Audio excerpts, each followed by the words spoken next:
नमस्कार प्यारे विद्यार्थियों। राजस्थान का इतिहास हम पढ़ रहे थे और कच्छवाहा राजवंश में सवाई जयसिंह पे हमने एक क्लास ले ली थी। आज हम सवाई जयसिंह को पूरा पढ़ लेंगे और फिर अगली क्लास में हम आगे बढ़ जाएंगे। जैसा कि आप सभी को पता होगा, वैकेंसी आ चुकी है और अब आप तैयारी में बिल्कुल धूम धड़ाके से जुट जाइए। जैसा मैंने आपको पहले भी बताया कि स्कूल व्याख्याता का संपूर्ण पाठ्यक्रम मैं यहाँ पे करवाऊंगा, तो बिल्कुल करवाऊंगा। आप निश्चित होके पढ़ते रहना। और एग्ज़ाम डेट अभी आई नहीं है और कयास ये लगाए जा रहे हैं कि जुलाई से पहले एग्ज़ाम नहीं होगा। तो आप मान के चलिए कि अपना जो पाठ्यक्रम है वो मैं लगभग आपको मार्च या अप्रैल तक पूरा करवा दूंगा। ठीक है, मार्च या अप्रैल में पूरा करवा दूंगा। तो आप उसके बाद बढ़िया तरीके से 2-3-4 महीने मिलेंगे आपको, बढ़िया तरीके से रिवीजन आप कर लेना, बढ़िया प्रैक्टिस करना। प्रैक्टिस तो अभी भी साथ के साथ स्टार्ट कर देना है ना। जैसे एक टॉपिक पूरा हुआ, उस टॉपिक के पिछले साल के पेपर लाए और उनको सॉल्व करो। आप बस इतना काम करते रहना। या और साथ में कोई टेस्ट सीरीज भी चलाना चाहो टॉपिक वाइज तो लेना, है ना। अभी संपूर्ण पाठ्यक्रम की टेस्ट सीरीज मत देना, क्योंकि जब तक आप पूरा पाठ्यक्रम पढ़ नहीं लेते पूरा टेस्ट देने से आपको कोई फ़ायदा होगा नहीं सिवाय नुकसान के। ठीक है, एक तो डिमोटिवेट हो जाओगे और दूसरा चीज़ कि आपको पता ही नहीं है, अभी जब आपने अगला टॉपिक पढ़ा नहीं है तो कैसे टेस्ट दोगे उसका, है ना। तो ये विशेष रूप से ध्यान रखना, टॉपिक वाइज ही आपको आगे बढ़ना है। जो टॉपिक आपने पढ़ा उसी का टेस्ट देना है। ठीक है, तो चलो सॉरी, आज की हेडिंग डाल देते हैं सवाई जयसिंह और हम आगे पढ़ना प्रारंभ करते हैं। ठीक है, सवाई जयसिंह, सवाई जयसिंह। ठीक है, कार्यकाल 1700 से प्रारंभ होता है और 1743 ईस्वी तक चलेगा। ठीक है, इसमें हमने मालवा की जो दूसरी सूबेदारी मिली थी वो हमने देख ली थी। अब आज मैं हेडिंग डालता हूं मालवा की तीसरी सूबेदारी, है ना। मालवा की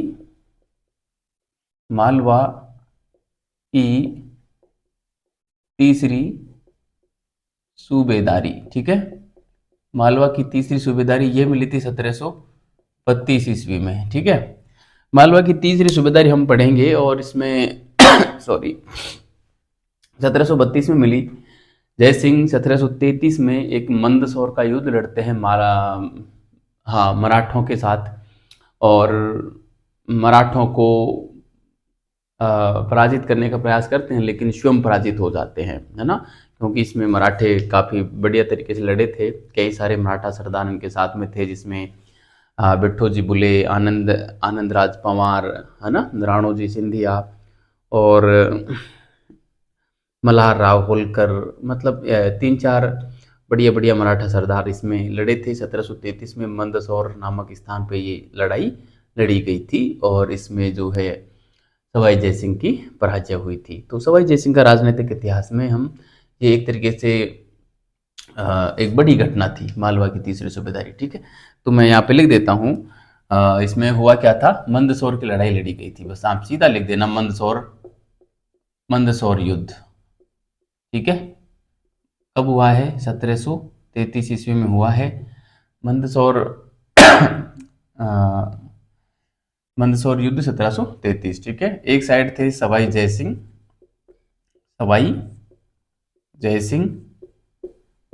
ठीक है, प्लस मुगल सेना भी इनके साथ में थी। सवाई जयसिंह की, है ना, मुगल सेना वर्सेज इधर कौन कौन थे? मल्हार राव होलकर थे, मल्हार राव होलकर, है ना। महा राणोजी सिंधिया, महादजी सिंधिया नहीं, राणोजी सिंधिया,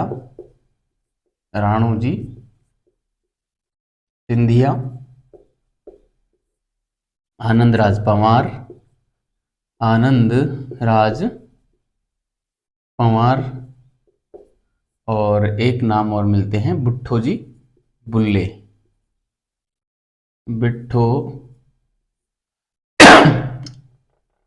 बिट्ठोजी बुले, ये नाम और मिलता है। ठीक है, इनकी जीत हुई थी, ये पक्ष जीता था, है ना, जीता। ये पराजित हुए यहाँ पे। और इस प्रकार से मराठों से जब ये यहाँ पे पराजित होता है सवाई जयसिंह। तो फिर अपने राजपूताना वापस आता है सवाई जयसिंह, और राजपूताना में आके और सभी राजपूत शासकों को इकट्ठा करता है मराठों के विरुद्ध लड़ने हेतु। ठीक है। और जब मराठों के विरुद्ध लड़ने हेतु ये इकट्ठा करता है राजपूत शासकों को, तो हुरड़ा नामक स्थान पर एक सम्मेलन होता है जिसे हम हुरड़ा सम्मेलन के नाम से जानते हैं। और उसमें जो अ, अध्यक्षता करने की जो बात थी वो मेवाड़ के महाराणा संग्राम सिंह की थी। लेकिन मेवाड़ के महाराणा संग्राम सिंह तय तिथि से ठीक पहले ही उनका देहावसान हो जाता है। तो उसके बाद उनके उत्तराधिकारी के रूप में जो जगत सिंह बने थे, उन्होंने फिर इस सम्मेलन की अध्यक्षता की थी। इस सम्मेलन में अलग अलग जगह से अलग अलग व्यक्ति आए थे, जैसे जयपुर से सवाई जयसिंह हो गए, है ना, और बूंदी से दलेल सिंह हो गए, कोटा से दुर्जन साल हो गए, कोटा से दुर्जन साल हो गए, मेवाड़ से महाराणा जगत सिंह हो गए, इसके अलावा किशनगढ़ से राज सिंह हो गए, है ना, करौली से गोपाल सिंह हो गए। तो इस प्रकार से ये लोग आए थे वहाँ पे, है ना। और जो है बीकानेर से भी आए थे, सुजान सिंह आए थे, है ना।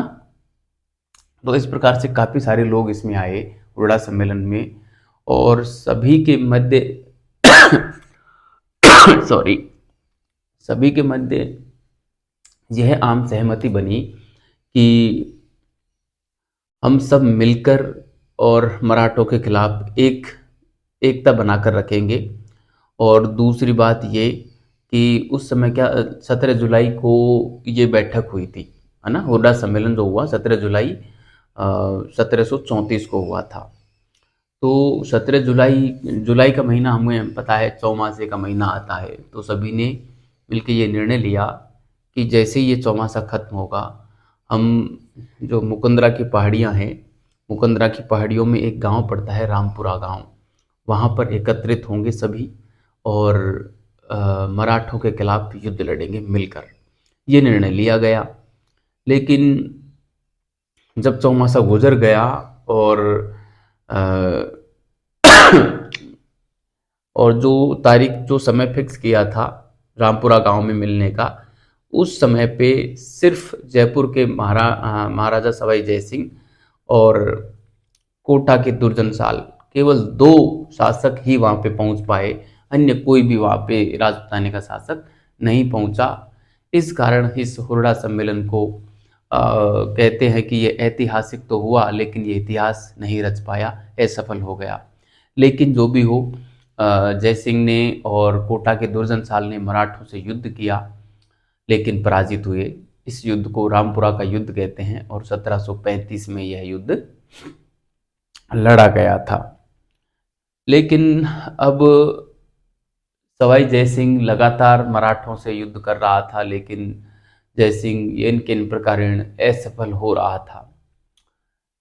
तब सवाई जयसिंह ने और व्यक्तिगत रूप से मराठों से संधि करने का प्रयास किया और संधि करता भी है। इससे आगे की कहानी मैं बाद में सुनाऊंगा। पहले अब तक जो कहानी सुनाई है उसको मैं यहाँ पे लिख देता हूँ, क्योंकि कहानी जब ज़्यादा लंबी होती है तो पीछे की चीज़ें विस्मृत होती चली जाती हैं। ठीक है, तो मैं पहले इस कहानी को लिख देता हूँ और उसके बाद हम आगे की कहानी सुनाएंगे और फिर उसको लिखेंगे। ठीक है। सॉरी। तो ये मालवा की तीसरी सूबेदारी थी। 1732 में मालवा की तीसरी सूबेदारी मिली थी इनको ना। तो अब मैं यहाँ पे एक छोटी सी हेडिंग डालना चाहूँगा, हुरड़ा सम्मेलन, है ना।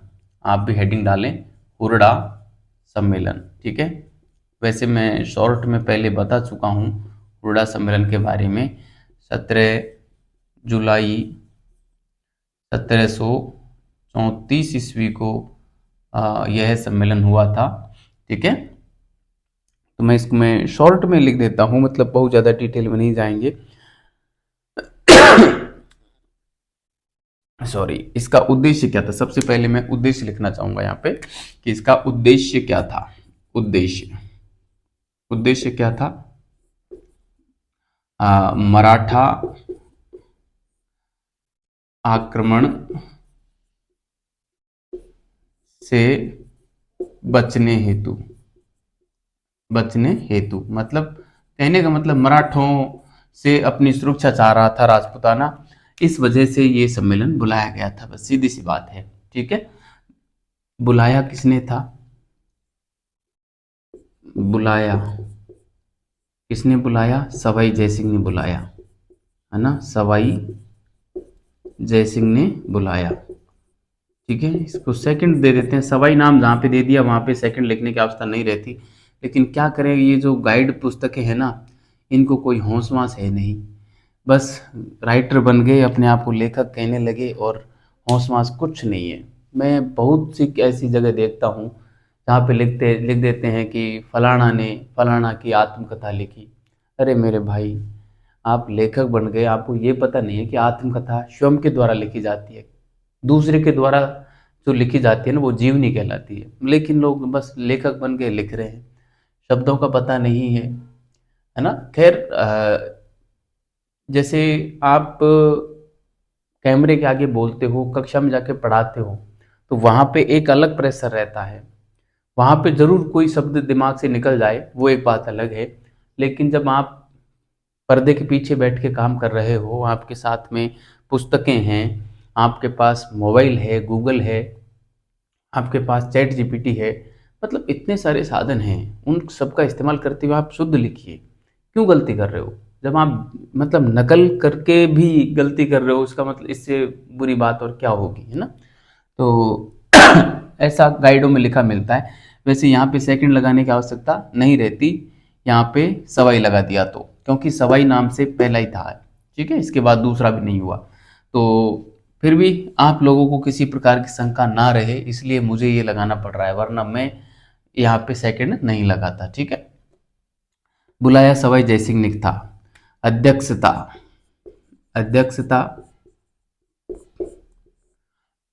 सॉरी, अध्यक्षता की थी जगत सिंह ने, है ना, जगत सिंह ने की थी। जगत सिंह सेकंड था ये, जगत सिंह फर्स्ट मैंने आपको पहले पढ़ाया हुआ है। 1652 से, सॉरी, 1628 से 1652 तक जगत सिंह फर्स्ट महाराणा रहे थे वहाँ के, है ना, ये इस समय रहे थे।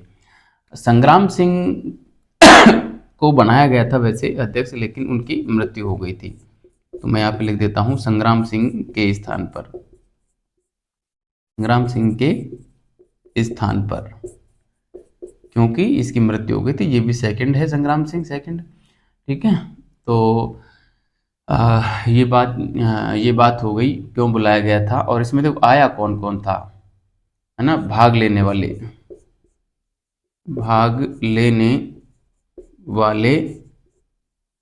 शासक, भाग लेने वाले शासक कौन कौन थे। तो ये तो लिखने की आवश्यकता ही नहीं है। जयपुर से सवाई जयसिंह हो गए, मेवाड़ से संग्राम सिंह हो गए, ये जगत सिंह हो गए सॉरी, मैं लिखूं कोटा, कोटा से कौन थे? दुर्जन साल थे, दुर्जन साल, ठीक है। बूंदी की बात करें, बूंदी से दलेल सिंह थे। ये इंपॉर्टेंट है, बूंदी वाला दलेल सिंह, है ना, बहुत बार पूछते हैं, क्योंकि अभी ये टंटा फंसेगा। मराठों का दलेल सिंह से काफ़ी बड़ा संबंध रहा है, हम पढ़ेंगे। और सॉरी, कोटा, बूंदी, बीकानेर लिख देते हैं। बीकानेर के शासक थे सुजान सिंह, सुजान सिंह थे, ठीक है। बीकानेर से कौन थे? सुजान सिंह थे। किशनगढ़ की बात कर लें हम, किशनगढ़ से राज सिंह थे, किशनगढ़ से राज सिंह थे, ठीक है। करौली की बात करें, करौली से कौन थे? गोपाल सिंह थे, गोपाल सिंह थे, ठीक है।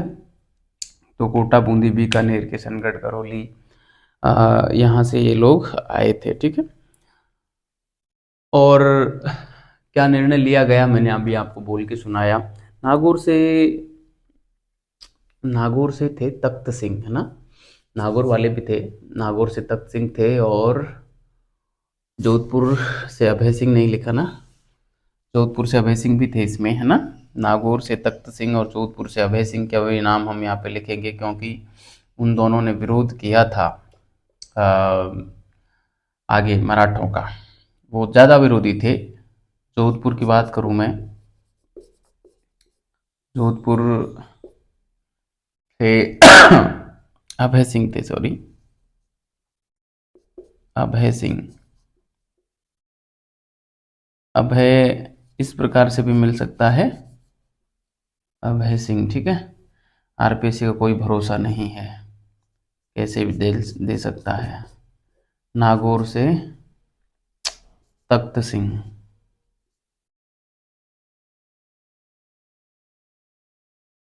ठीक है। तो ये सारे शासक जो है राजपुताने के इस सम्मेलन में आए थे। निर्णय क्या लिया गया देखिए सॉरी, निर्णय की मैं बताऊं आपको कि आखिर इसमें निर्णय क्या लिया गया।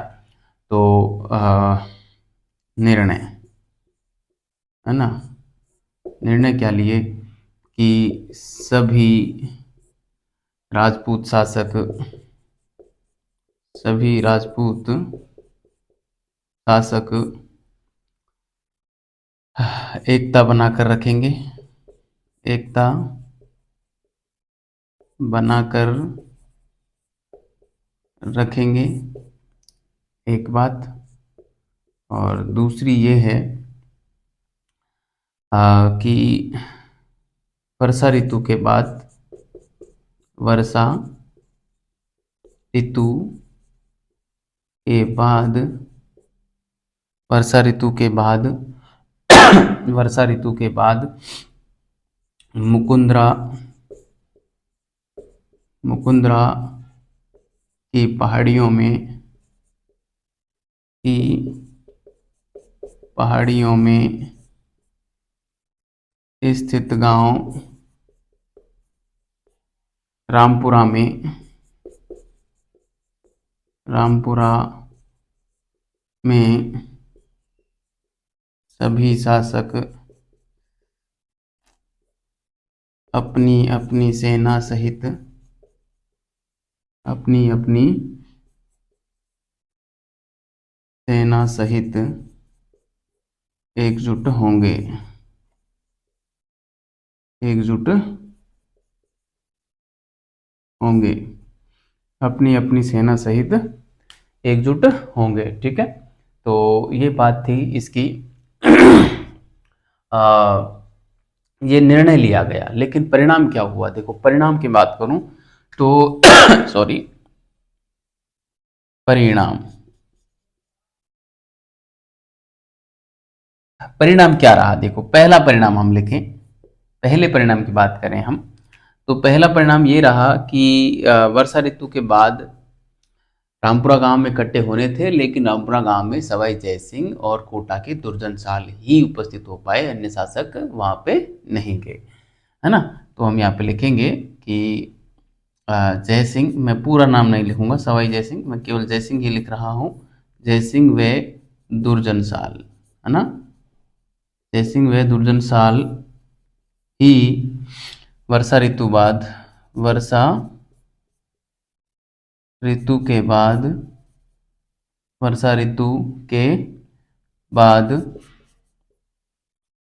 रामपुरा गांव पहुंचे, रामपुरा, रामपुरा गांव पहुंचे, रामपुरा गांव पहुंचे, अन्य शासक नहीं, अन्य शासक नहीं पहुंचे साहब, ठीक है। इसलिए इसको असफल माना गया है ना, अन्य नहीं, है ना, इसलिए यह सम्मेलन असफल माना गया, या असफल रहा, असफल रहा, ठीक है। तो असफल हो गया, लेकिन ये दोनों लड़े, है ना, ये दोनों ही लड़े थे और पराजित हो गए थे, है ना। तो मैं यहाँ पे दूसरे नंबर पे लिख सकता हूँ सॉरी, जय सिंह व दुर्जन साल दोनों मिलकर मराठों से लड़े, मराठों का मुकाबला किया का सॉरी मराठों का मुकाबला करते हैं लेकिन पराजित होते हैं, लेकिन पराजित होते हैं। यह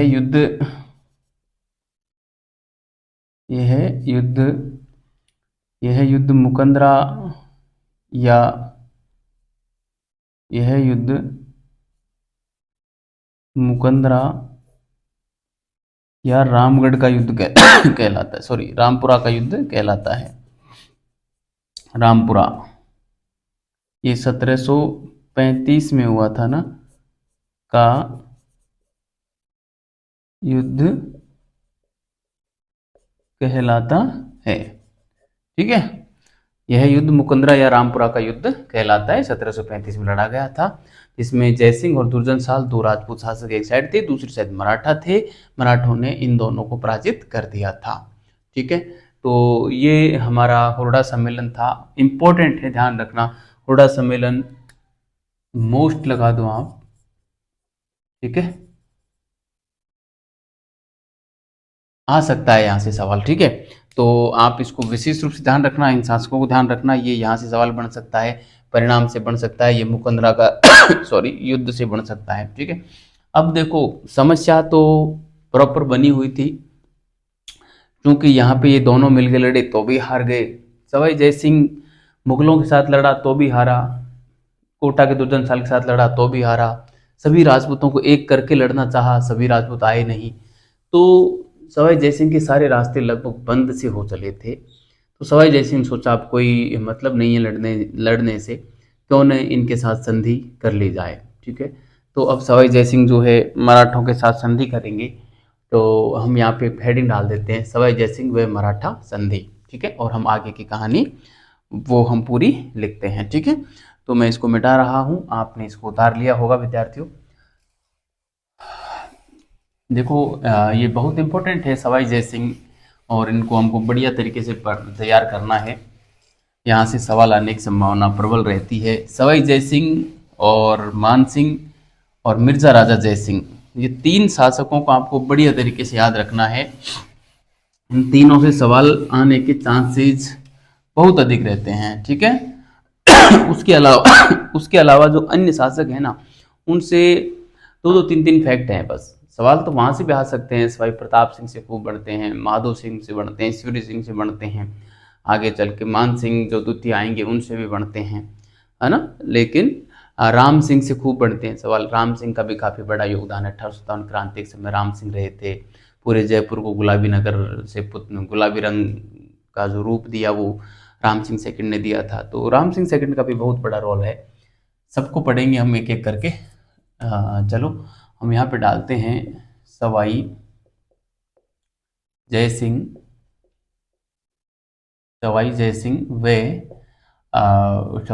व मराठा संधि, है ना, मराठा संधि। ठीक है, सवाई जयसिंह व मराठा संधि, इनके साथ संधि करते हैं सवाई जयसिंह। अब देखिए किस किस प्रकार क्या होता है। दरअसल 1735 में ही ये अलग से संधि करने का प्रयास करते हैं। हुआ ये था कि लगभग 1735 में, और मराठा पेशवा बाजीराव की जो माँ थी राधाबाई, वो राजस्थान में राजपुताने में तीर्थ यात्रा के लिए आई थी। और तीर्थ यात्रा के लिए आई तो सवाई जयसिंह ने उसे बुलाकर और उसका स्वागत किया, बढ़िया तरीके से स्वागत, आदर सत्कार किया, स्वागत किया। तो फिर सवाई जयसिंह और मराठों के बीच में एक मित्रता हो गई, मतलब संबंध जो है मधुर बन गए। ठीक है, उसके बाद 1736 में जो पेशवा थे वो स्वयं आए राजपूताना, और पेशवा थे बाजीराव। पेशवा बाजीराव स्वयं राजपूताना आए और भीमोली नामक स्थान पर अपना पड़ाव डाला। तो सवाई जयसिंह भीमोली नामक स्थान पर स्वयं चलकर गए और मराठों से संधि कर ली और कर देना स्वीकार कर लिया। ठीक है, तो ये वाली बात हम यहाँ पे लिख देते हैं। फिर हम जो है ये मराठों वाला क्या, ये सवाई जयसिंह का राजनीतिक इतिहास यहाँ पे पूरा हो जाएगा। फिर हम कुछ सांस्कृतिक उपलब्धियां पढ़ लेंगे। ठीक है, तो मैं यहाँ पे लिख रहा हूँ 1735 ईस्वी में जब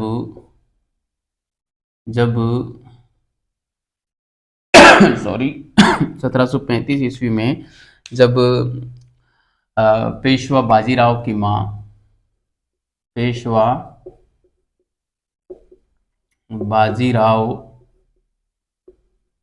माता राधाबाई तीर्थ यात्रा हेतु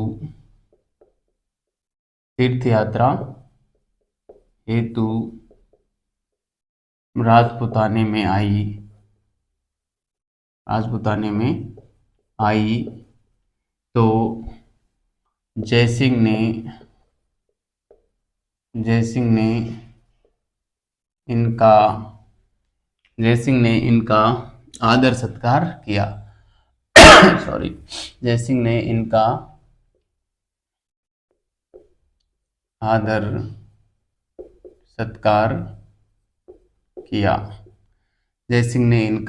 आदर सत्कार किया। ठीक है, ये है 1735 की बात। 1736 ईस्वी में जब 1736 ईस्वी में स्वयं पेशवा बाजीराव राजपूताना आए तथा जो भीमोली नामक गांव है, अजमेर के पास में पड़ता है, भीमोली गांव हो ना, राजपूताना आए तथा अजमेर के पास भीमोली नामक गांव में अपना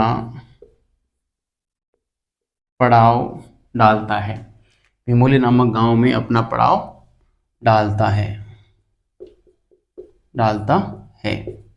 ठीक है, तो इस प्रकार से बाजीराव पेशवा जब आते हैं तो यही सवाई जयसिंह इन्हीं के पास जाके और कर देना स्वीकार कर लेते हैं, इनसे संधि करके, है ना। सवाई जयसिंह स्वयं भीमोली गांव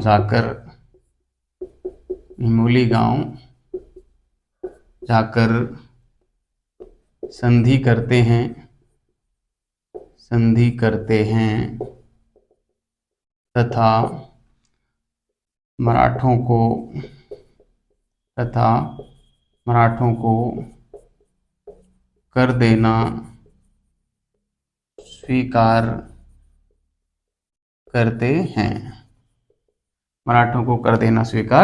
करते हैं। ठीक है, तो इस प्रकार से और सवाई जयसिंह जो है मराठों को कर देना स्वीकार कर लेते हैं। एक काफ़ी लंबा इनका संघर्ष रहा।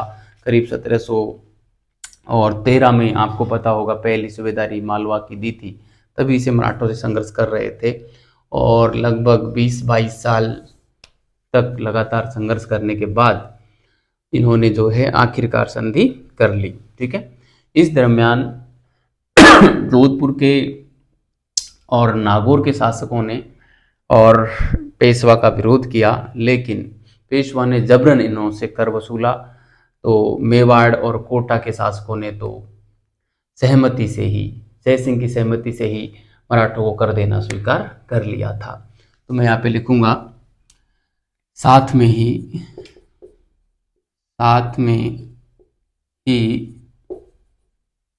मेवाड़ व कोटा के शासकों ने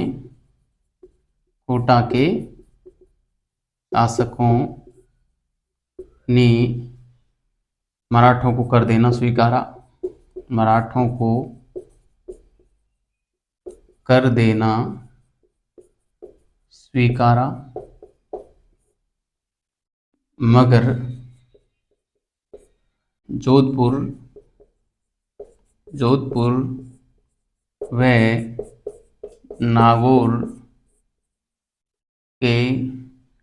व नागौर के शासकों ने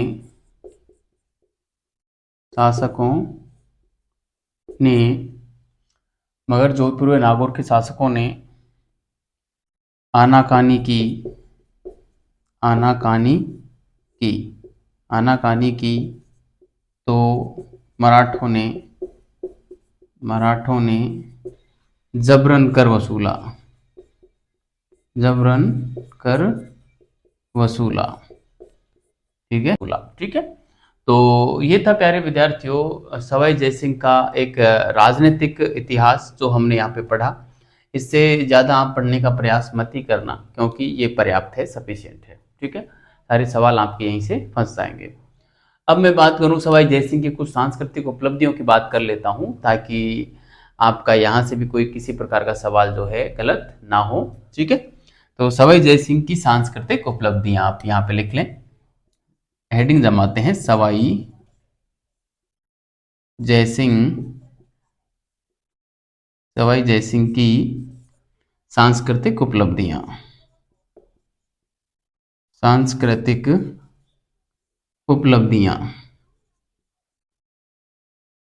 सवाई जयसिंह की सांस्कृतिक उपलब्धियां। ठीक है, तो सवाई जयसिंह की सांस्कृतिक उपलब्धियों में हम बात करें तो सबसे पहले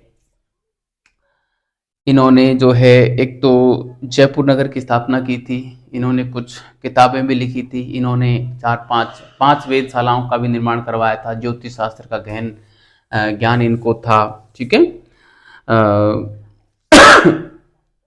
ज्योतिष शास्त्र में इतना ज्ञान था कि जदुनाथ सरकार ने ज्योतिष राजा की उपाधि इनको दी थी, है ना। तो ये सारी बातें थी, हम यहाँ पे लिखेंगे एक एक बातें। ठीक है, तो सबसे पहले हम लिखें ज्योतिष के क्षेत्र में, ज्योतिष के क्षेत्र में। ठीक है, ज्योतिष के क्षेत्र में क्या उपलब्धियां रही हैं, तो हम यहाँ पे लिखेंगे कि सवाई जयसिंह जो है कई भाषाओं का भी जानकार था, और ज्योतिष के क्षेत्र में हम यहाँ पे लिखेंगे सवाई जयसिंह कई भाषाओं का जानकार था। सवाई जयसिंह कई भाषाओं का जानकार था वह ज्योतिष में भी विशेष रुचि रखता था,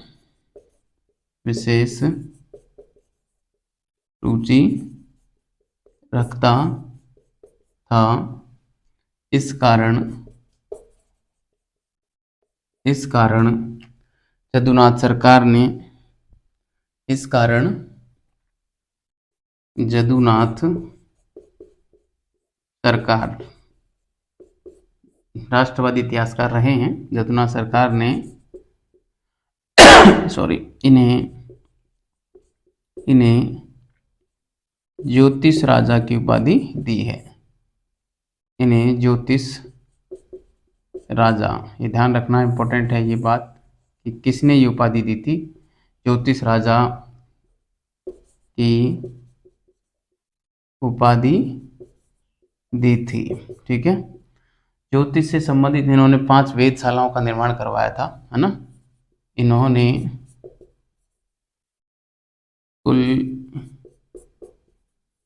5 वेधशाला, है ना, जिनको हम जंतर मंतर बोलते हैं, जंतर मंतर का निर्माण करवाया था, जंतर मंतर का निर्माण करवाया था, जिनमें देखो कौन कौन सी। पहली मैं बताऊं आपको, दिल्ली की सबसे प्राचीन है ना, सबसे प्राचीन है ये, ठीक है, दिल्ली की सबसे प्राचीन वेधशाला थी, ठीक है। और नंबर 2 पे मैं लिखूं जयपुर की, ये सबसे बड़ी है, ठीक है, सबसे बड़ी है, ठीक है। जयपुर की जो वेधशाला है सबसे बड़ी वेधशाला है, और यहाँ पे मैं बताऊं आपको कि खगोलीय पिंडों की जो जानकारी रखने के लिए यहाँ पे सम्राट यंत्र नाम की एक घड़ी लगी हुई है ना, सम्राट यंत्र बोलते हैं सॉरी, सम्राट यंत्र नामक एक घड़ी लगी हुई है, ठीक है। इसके अलावा इन्होंने जो वेधशाला स्थापित करवाई, अन्य वेधशाला, उसमें जयपुर दिल्ली तो हो गया, इसके अलावा एक उज्जैन में, और एक बनारस में, और एक जो है हमारे मथुरा में और लगवाई थी, हाँ मथुरा में, ठीक है। और मैं बताऊं आपको, जयपुर की जो वेधशाला है इसको 2010 में विश्व धरोहर सूची में, यूनेस्को की जो विश्व धरोहर सूची है उसमें भी शामिल किया गया था। ये बात भी आपको जो है विशेष रूप से ध्यान रखनी है, ठीक है। तो मैं बताऊं आपको, जयपुर की सबसे बड़ी वेधशाला है, और इसकी क्या क्या विशेषताएं हैं। देखो जयपुर की वेधशाला की खगोलीय गणना हेतु, है ना, इनका काम क्या है, खगोलीय गणना हेतु इनका निर्माण करवाया गया था, ना, खगोलीय गणना हेतु। और 2010 में यूनेस्को की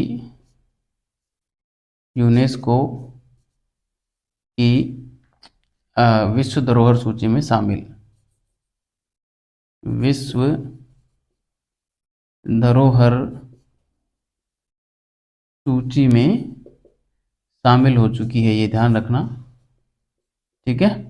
ध्यान रखना, जयपुर नगर का जो परकोटा है उसको भी विश्व धरोहर की जो यूनेस्को की जो विश्व धरोहर सूची है उसमें शामिल किया गया, करीब 2019 में शायद शामिल किया गया था, सन आप देख लेना गूगल करके। लेकिन जयपुर नगर का परकोटा भी उसमें शामिल कर लिया गया है यूनेस्को की सूची में, ठीक है। और राजपूताने के 6 जिले ऐसे हैं, सॉरी 6 किले ऐसे हैं जिनको भी यूनेस्को की धरोहर सूची में शामिल किया गया है, ठीक है। आप देख लेना, मेरे को पूरे याद तो नहीं है, मैंने पढ़ के आता तो मैं याद कर लेता, लेकिन मैं आपको बताऊं तो कुछ एक नाम ध्यान है, जैसे एक तो घाघरोन का है, एक जैसलमेर का है शायद, एक आमेर का है, रणथंभौर भी है, और आमेर, रणथंभौर, घाघरोन, ठीक है। आप देख लेना, गूगल कर लेना, मेरे को पूरे याद नहीं आ रहे हैं अभी, है ना। और काम में कोई गलत इन्फॉर्मेशन आप तक दूं उसके बजाय तो बढ़िया है बताऊं ही नहीं। लेकिन 6 किले ऐसे हैं जो यूनेस्को की सूची में शामिल हो चुके हैं, ये ध्यान रखना बस, ठीक है। इसके अलावा देखो अन्य वेधशाला जो थी, हाँ अन्य वेधशाला कौन कौन सी है, 3 नंबर पे मैं यहाँ पे लिखूं, 3 नंबर पे उज्जैन, सॉरी उज्जैन की है एक तो, है ना, उज्जैन है। और चौथे नंबर पे मैं लिख दूं, ऐसे कोई फिक्स नहीं है ना, ये क्रम फिक्स नहीं है, बनारस, और 5वें नंबर पे मैं लिख दूं मथुरा, ठीक है, मथुरा। तो ये नाम आपको विशेष रूप से ध्यान रखने हैं, 5 नाम, कि जयसिंह ने कहाँ पर वेधशाला बनवाई या कहाँ पे नहीं बनवाई, इस प्रकार का सवाल काफी बार पूछा गया है, ठीक है। तो ये आप बात आप लिखें, मैं इसको मिटा रहा हूँ और मैं आता हूँ अगली स्लाइड पे, जहाँ पे हम जयसिंह के द्वारा रची गई 2 रचनाएं, वो भी ज्योतिष से संबंधित हैं सॉरी, एक तो है जीज मोहम्मद शाही और एक है जयसिंह कारिका, ठीक है। उनके बारे में हम लिख देते हैं और फिर हम आगे की बात करेंगे, ठीक है। तो मैं इसको मिटा रहा हूँ, आपने इसको उतार लिया होगा। ठीक है विद्यार्थियों, बढ़िया से तैयार करना। और जयसिंह की सांस्कृतिक उपलब्धियों को मैं पूरा तो यहाँ पे नहीं पढ़ा पाऊंगा, क्योंकि ये आर्ट एंड कल्चर का भाग है। जब आप आर्ट एंड कल्चर पढ़ोगे तो वहाँ पे पूरा पढ़ना। मैं तो कुछ कुछ बातें आपको, प्रमुख प्रमुख बातें हैं वो यहाँ पे करवा देता हूँ। ठीक है, और आज की क्लास पूरी हो जहाँ तक करवा देता हूँ, जितना हो पाएगा उतना। ठीक है, शेष बातें आप अपने हिसाब से आर्ट एंड कल्चर में कर लेना। ठीक है, तो यहाँ पे एक हेडिंग डाल दीजिए, जयसिंह के ग्रंथ, है ना, जयसिंह के ग्रंथ,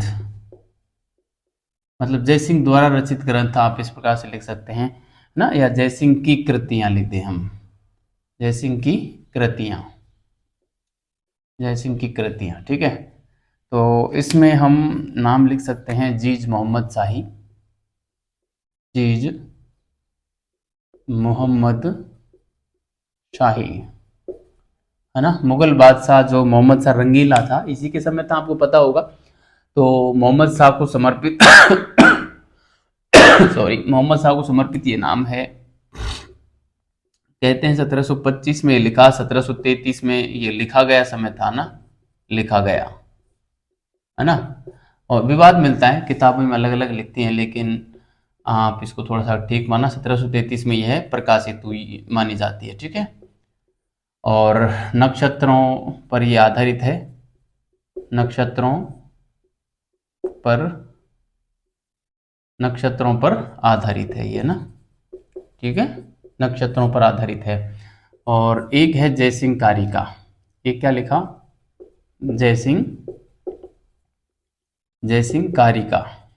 ठीक है, जयसिंह कारिका ये ज्योतिष शास्त्र से संबंधित है, ज्योतिष शास्त्र से संबंधित है। ठीक है, ज्योतिष शास्त्र से संबंधित है। ठीक, तो ये दो ग्रंथों को आपको बढ़िया तरीके से याद रखना है, जयसिंह की कृतियां हैं। इसके अलावा मैं जयसिंह का एक दरबारी कवि था, कृष्ण भट्ट कलानिधि, ठीक है, उसके बारे में लिखना चाहूंगा। जयसिंह का दरबारी कवि, जयसिंह का दरबारी कवि, क्या नाम था सॉरी, कृष्ण भट्ट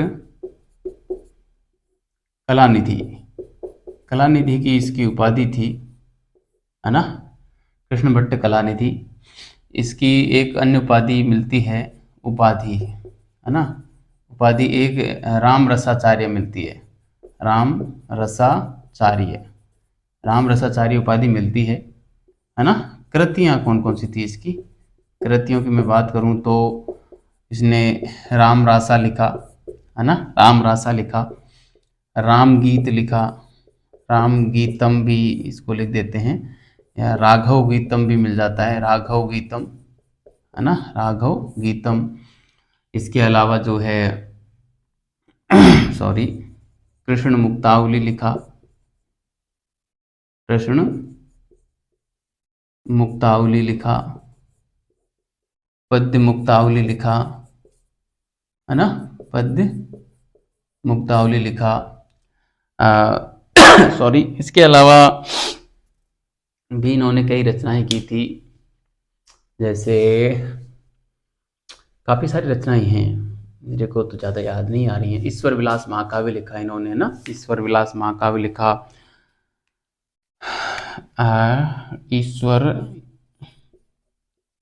ईश्वर विलास महाकाव्य लिखा, ईश्वर विलास महाकाव्य लिखा। तो आपको सरस रसास्वाद लिखा, है ना, सरस रसास्वाद लिखा, है ना। इस प्रकार से और भी कई सारी रचनाएं हैं, सरस रसास्वाद लिखा। बड़े कवि थे और इन्होंने खूब सारी रचनाएं की थी, है ना। ठीक है, इतना ही। प्रशस्ति मुक्तावली भी लिखा था इन्होंने ना, प्रशस्ति मुक्तावली भी एक नाम मिलता है, प्रशस्ति मुक्तावली, जहाँ तक मुझे याद आ रहा है, सही याद आ रहा है, आप गूगल करके और देख लेना एक बार। प्रशस्ति मुक्तावली सही है, कोई दिक्कत नहीं है, देखने की आवश्यकता ही नहीं है। ठीक है, तो इतनी सारी रचनाएं हैं, इतनी बस याद रख लेना, इसमें से आप इनको जरूर याद रखना बस। एक ये ईश्वर विलास महाकाव्य, ठीक है, इसको आप बढ़िया तरीके से याद रख लेना, बाकी तो लगभग ठीक है। ठीक है, और ये उपाधि रामरसाचार्य की सवाई जयसिंह ने ही दी थी। ठीक है, तो ये था इनका एक दरबारी कवि। अब मैं बात करूं जयपुर नगर की स्थापना, सबसे इंपॉर्टेंट, जयपुर नगर की स्थापना। ठीक है, जयपुर नगर की स्थापना, ठीक है, कब की थी इन्होंने जयपुर नगर की स्थापना? तो आपको पता होगा 18 नवंबर 1727 ईस्वी। ठीक है, 18 नवंबर 1727 ईस्वी को जयपुर नगर की स्थापना की। संस्थापक कौन थे? सॉरी, संस्थापक तो ये थे ही थे, संस्थापक भी मैं लिख देता हूँ, चलो संस्थापक तो सवाई जयसिंह हो गए, सवाई जयसिंह। ठीक है, सवाई जयसिंह द्वितीय, द्वितीय लिखने की आवश्यकता वैसे है नहीं। वास्तुकार कौन थे? वास्तुकार, वास्तुकार जो थे बंगाली विद्वान विद्याधर भट्टाचार्य, है ना, बंगाली विद्याधर भट्टाचार्य, है ना, बंगाली विद्वान विद्याधर भट्टाचार्य थे। ठीक है, वास्तुकार। इसके अलावा सॉरी, एक विद्वान और था जिन्होंने पहली नींव रखी, वो रखी थी जगन्नाथ पंडित ने, है ना, पंडित जगन्नाथ ने रखी थी।